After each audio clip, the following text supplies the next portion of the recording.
कुलकामुक राजा होता महाथोर, तयाची पत्नी होती सुंदर। नदी किनारी एकदा त्यांनी घातली महापूजा दोघांनी।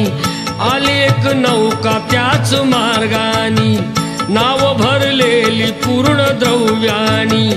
होती व्यापारी साधू बाण्याची, रीत पाहण्यास आला पूजनाची।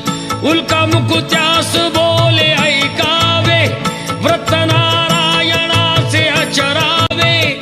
मनोइच्छित फळ मागावे, चरणी श्री हरीच्या लागावे। घराशी आला वाणी परतून, तयाची पत्नी होती शीलवान।